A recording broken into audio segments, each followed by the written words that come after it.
ఆ ఎర్రర్కి లోబడి ఉన్నవి ఏంటంటే మేము అంత ధైర్యంగా మేము ప్రకటించలేము. అదే తప్పితే అక్కడ నేను మినిమం వినిపిస్తానండి. పిఠాపురం గెలుస్తారా పవన్ కళ్యాణ్ గారు? ఖచ్చితంగా గెలుస్తారు. ఎంత మెజారిటీ ఉంటుంది? 40,000 మెజార్టీ పైబడి గెలుస్తారు ఆయన. ఓకే. సో నేనేమంటానంటే లోయర్ సైడ్ అక్కడ 6-7 వేసుకోండి, ఇక్కడ లోయర్ సైడ్ 5-6 వేసుకోండి. 12 నుండి 14 స్థానాలు ఆ 2 జిల్లాల్లో వస్తా ఉన్నాయి. పార్లమెంట్ అండి, కాకినాడ పార్లమెంట్ విషయానికి వస్తే నేను మొన్ననే ప్రకటించాను కాకినాడ పార్లమెంట్ జనసేన గెలుస్తుందని. ఓకే. 2 పార్లమెంట్లు గెలుస్తారా? ఓకే.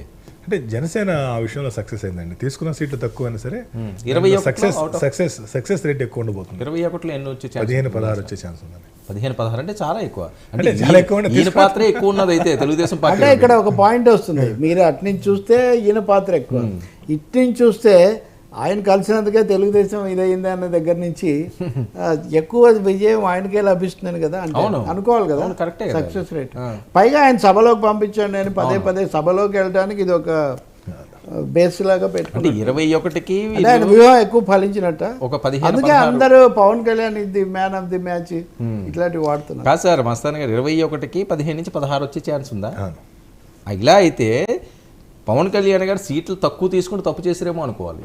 వాళ్ళు 144లో ఈ 15 తీసేస్తే అనవసరం కదా చర్చ.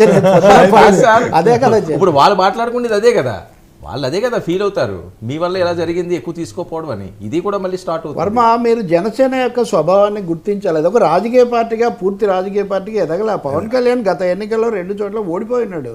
ఆయన ఎస్టాబ్లిష్ హిమ్సెల్ఫ్ నౌ. పూర్తి స్థాయి రాజకీయ నాయకుడుగా ఆయన ఎస్టాబ్లిష్ చేసుకొని సభలోకి రావాలి. ఈ అంచనాలు ఏమీ లేకుండానే ఆయన 24 సీట్లకు లేకపోతే వారన్నట్టుగా వాళ్ళు ఆశించినట్టుగా 50 సీట్లకు అంటే అది కుదరవు. ఓ పెద్ద పార్టీకి సహాయపడడం ద్వారా ఇంకో పెద్ద పార్టీని దెబ్బతీయాలి. నేను I tell you this point.